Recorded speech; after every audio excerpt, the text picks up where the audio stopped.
AliBaba and the 40 Thieves. Hi everybody, my name is Natasha, and I've been commanded by His Royal Highness Prince Bertie the Frog to tell you the story Nori of AliBaba and the 40 Thieves. But first, here's a piece of gossip I picked up about Bertie and his friends. As it happens, it was a bit of a gloomy and rainy day down in the pond. Bertie was trying to think of a trick to play on Colin the carp, but was finding it a bit difficult. Just then, Barker the dog ran up to the pond. "Woof, woof," said Barker. "Oh no," said Tim the tadpole. "Barker has stolen some sausages from the kitchen." And sure enough, 3 fat, juicy sausages were hanging from Barker's mouth. Now, Bertie was a bit nervous of Barker, because he was a very big and bouncy dog, which was all very well when you're a prince, but is a bit scary when you're just a frog. But if there was one thing that Bertie was even more afraid of than Barker, it was the palace cook. Do you know why Bertie was afraid of the palace cook? You haven't heard? Well, I'd better explain. You see, when Bertie used to be a prince, sometimes he would get a bit peckish. And he used to creep into the kitchen and take some biscuits, and some cake, and sometimes even some chocolates. The cook would get very cross and chase him out of the kitchen with a rolling pin in her hand. So when Bertie saw Barker drop the sausages by the pond, and he saw the cook running down the path, he was a bit afraid, because the cook might think he had stolen them. "Where's that stupid dog?" shouted the cook. "Woof, woof," said Barker, running away and leaving the sausages behind. "Quick, Tim, hide those sausages," croaked Bertie. "I haven't got any legs," squeaked Tim. Colin, hide the sausages," croaked Bertie to Colin the carp. "I haven't got any legs either," said Colin. "Anyway, I don't like sausages." "Oh no," said Bertie. "We're going to be in so much trouble." "Well, Bertie, why are you looking so worried today?" said Sadie the swan, gliding across the pond. "I'm fine," said Bertie. "But I must say, you look very pretty today, Sadie." Sadie blushed a little, but you couldn't really tell because, of course, her feathers don't change colour. "How kind you are, Bertie," she said. "Truly a gentleman amongst pond life." "Could you just sit over there by the side of the pond so I can admire you?" said Bertie. And Sadie climbed out of the pond and sat down right on top of the sausages. So even when the cook searched and searched, she could not find the sausages, and she couldn't blame Bertie or Barker or any of the rest of the pond life. And Barker was so pleased when he got his sausages again, he promised not to jump into the pond and splash everybody, at least for a whole week. Now, as it happens, today's story is all about stealing things. Not that you should ever steal things, not even chocolates from the kitchen. So do you want to hear Bertie's story Nori for today? Do you really? Very well. Listen quietly, and I will tell you the story Nori of AliBaba and the 40 Thieves from a book called The 1001 Arabian Nights. In a town in Persia, there lived 2 brothers, one named Cassim, the other AliBaba. Cassim was married to a rich wife and lived in luxury, while AliBaba had to maintain his wife and children by cutting wood in a neighbouring forest and selling it in the town. One day, when AliBaba was in the forest, he saw a troop of men on horseback coming toward him in a cloud of dust. He was afraid they were robbers and climbed into a tree for safety. When they came up to him and dismounted, he counted 40 of them. They unbridled their horses and tied them to trees. The finest man among them, whom AliBaba took to be their captain, went a little way among some bushes and said, "Open sesame!" so plainly that AliBaba heard him. A door opened in the rocks, and having made the troop go in, he followed them, and the door shut again of itself. They stayed inside some time, and AliBaba, fearing they might come out and catch him, was forced to sit patiently in the tree.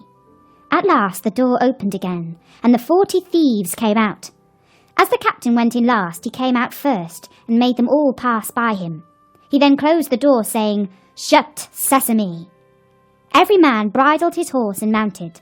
The captain put himself at their head, and they returned as they came. Then AliBaba climbed down and went to the door concealed amongst the bushes and said, "Open, sesame!" And it flew open. AliBaba, who expected a dull, dismal place, was greatly surprised to find it large and well lighted, hollowed by the hand of a man in the form of a vault, which received light from an opening in the ceiling. He saw rich bales of merchandise, silk, stuffed brocades all piled together, and gold and silver in heaps, and money in leather purses. He went in, and the door shut behind him. He did not look at the silver, but brought out as many bags of gold as he thought his asses, which were browsing outside, could carry, loaded them with bags, and hid all with faggots. Using the words, "Shut, sesame!"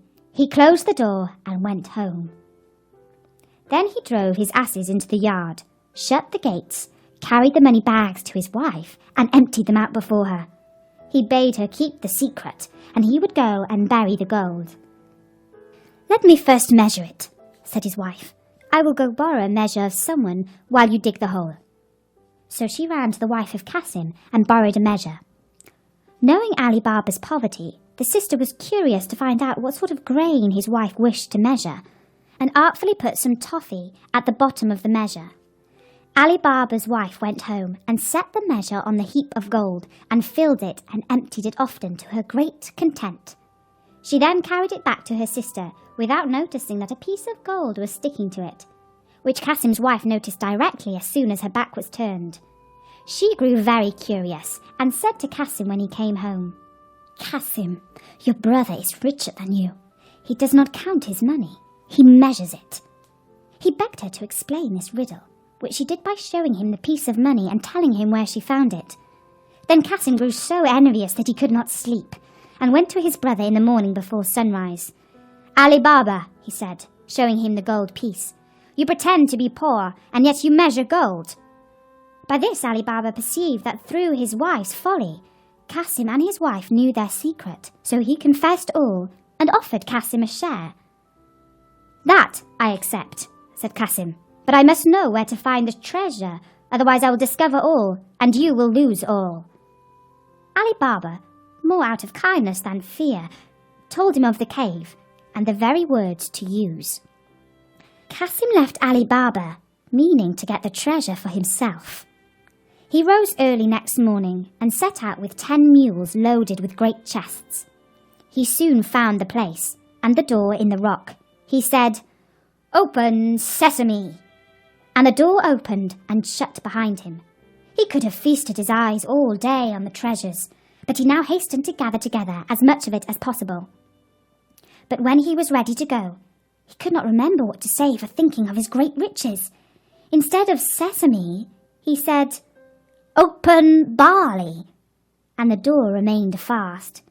He named several different sorts of grain, all but the right one, and the door still stuck fast.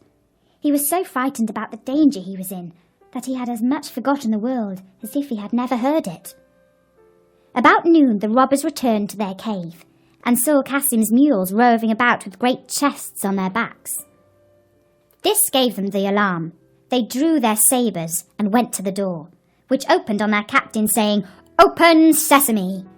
Cassim, who had heard the trampling of their horses' feet, resolved to sell his life dearly. So when the door opened, he leapt out and threw the captain down. In vain, however, the robbers with their sabres soon killed him. On entering the cave, they saw all the bags laid ready, and could not imagine how anyone had got in without knowing their secret.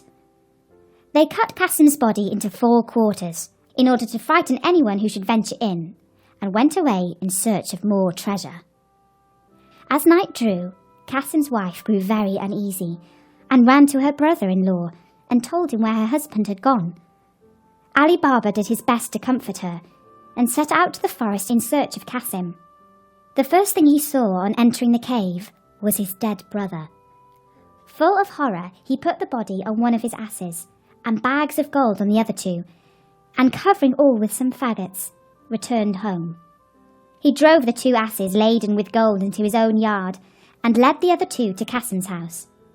The door was opened by the slave Morgiana, whom he knew to be both brave and cunning. Unloading the ass, he said to her, "This is the body of your master, who has been murdered, but whom we must bury as though he had died in his bed. I will speak with you again, but now tell your mistress I am come." The wife of Cassim, on learning the fate of her husband, broke out into tears and cries. But AliBaba offered to take her to live with him and his wife, whereupon she agreed and dried her eyes. Morgiana, meanwhile, sought a doctor and asked him for some lozenges. "My poor master," she said, "can neither speak nor eat."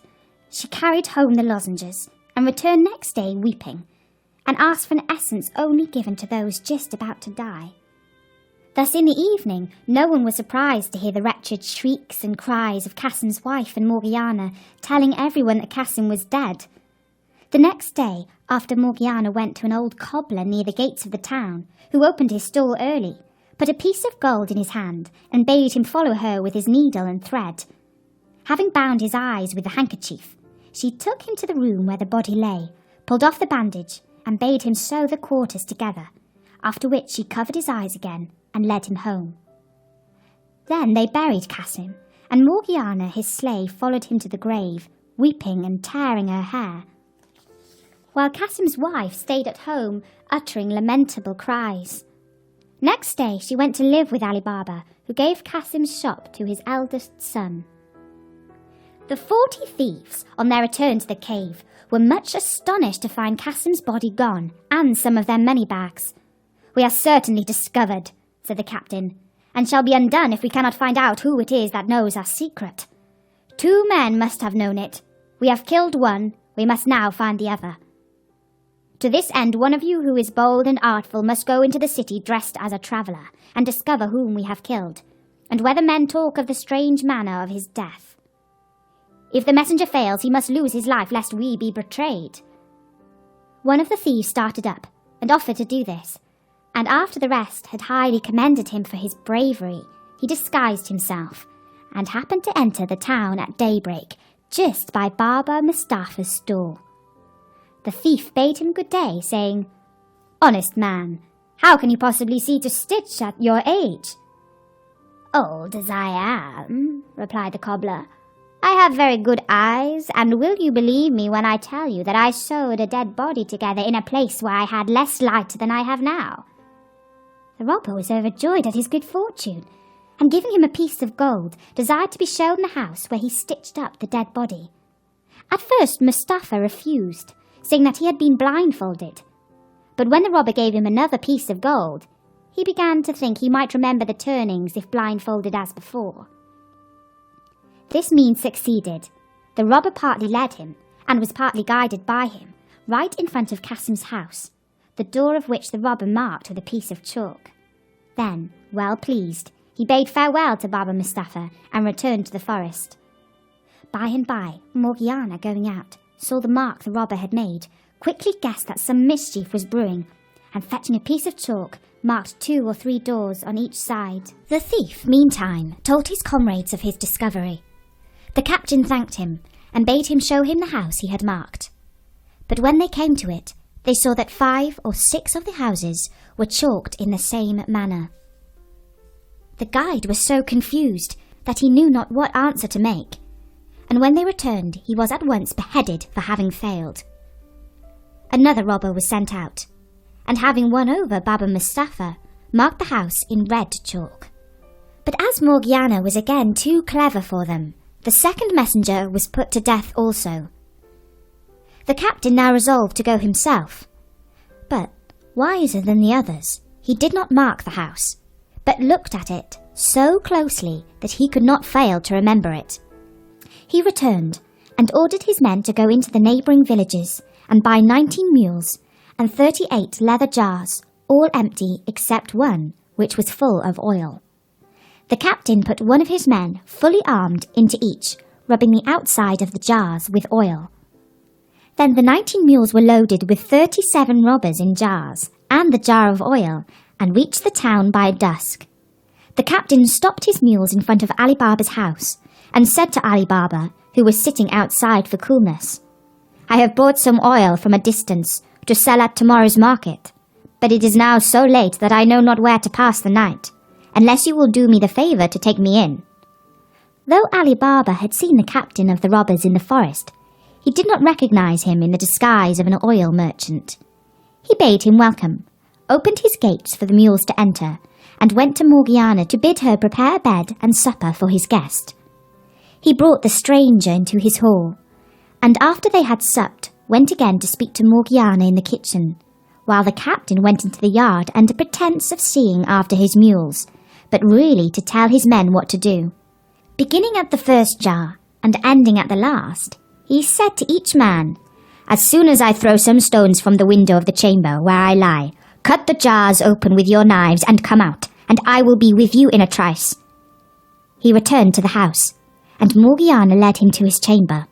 She then told Abdullah, her fellow slave, to set on the pot some broth for her master, who had gone to bed. Meanwhile her lamp went out, and she had no more oil in the house. "Do not be uneasy," said Abdullah. "Go into the yard and take some out of one of those jars." Morgiana thanked him for his advice, took the oil pot, and went into the yard. When she came to the first jar, the robber inside said softly, "Is it time?" Any other slave but Morgiana, on finding a man in the jar instead of the oil she wanted, would have screamed and made a noise. But she, knowing the danger her master was in, bethought herself of a plan, and answered quietly, "Not yet, but presently." She went to all the jars, giving the same answer, till she came to the jar of oil. She now saw that her master, thinking to entertain an oil merchant, had let 38 robbers into his house.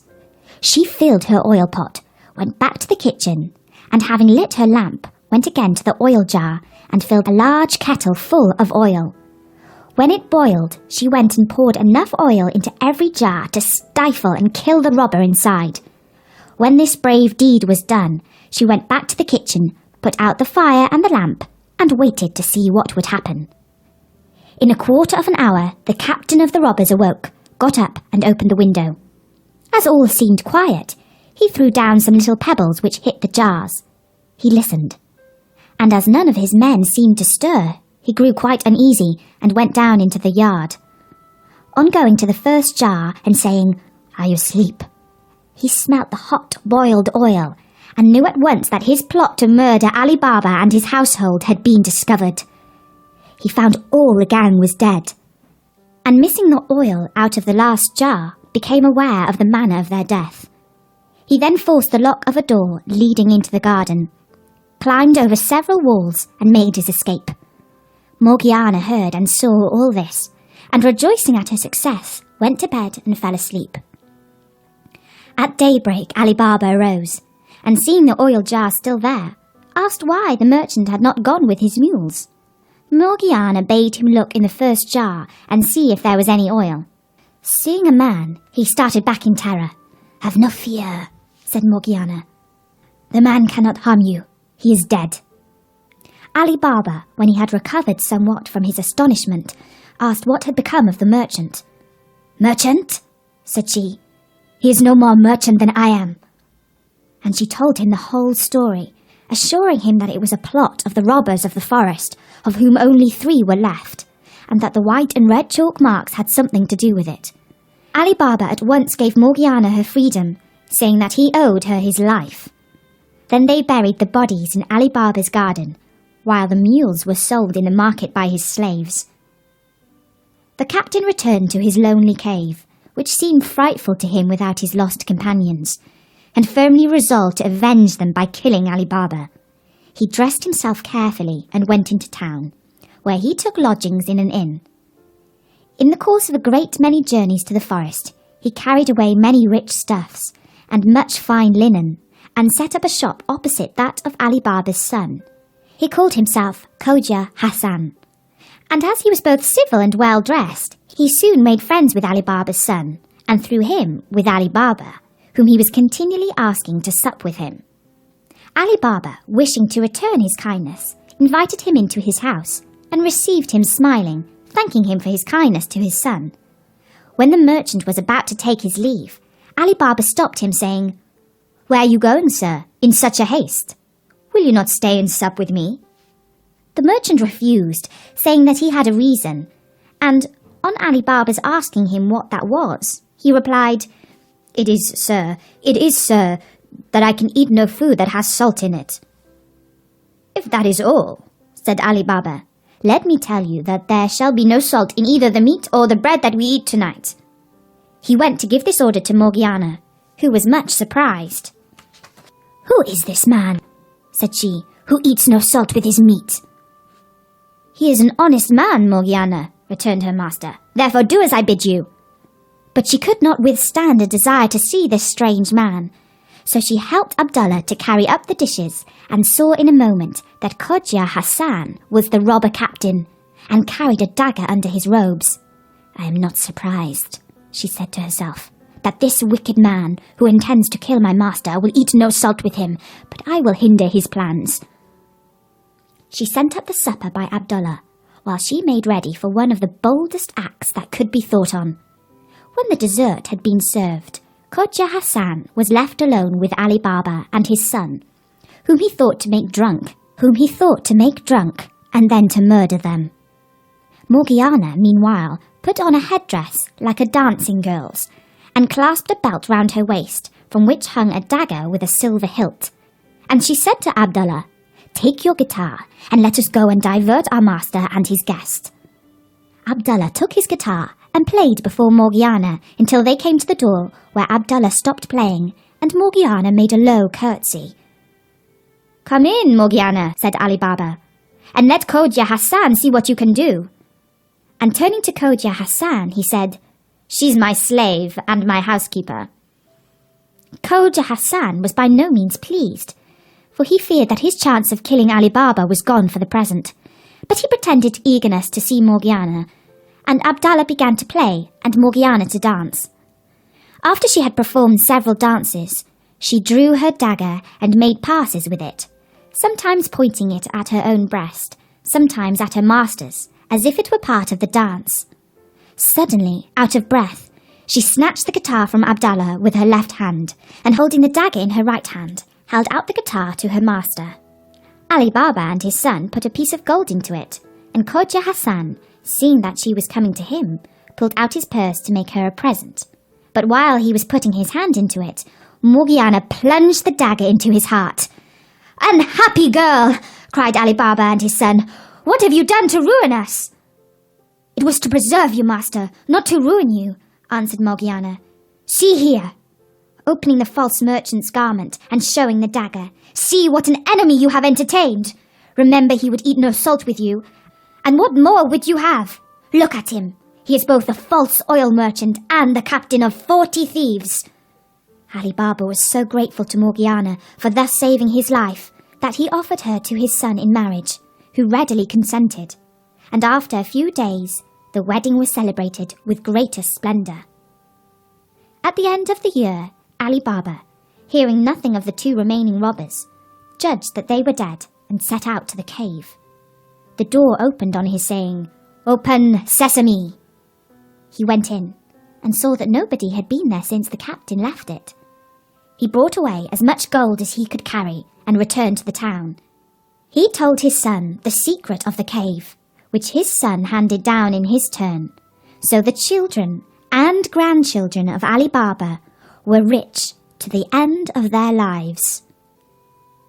And that was the story Nori of AliBaba and the 40 Thieves from the 1001 Arabian Nights. I thought it was very exciting. Did you? If you would like to find out more about Bertie and his friends, you can drop by and visit him on his website at storynori.com. While you are there, you can also drop into Bertie's online shop. I'll be back with another Story Nori soon. Until then, from me, Natasha. Bye-bye!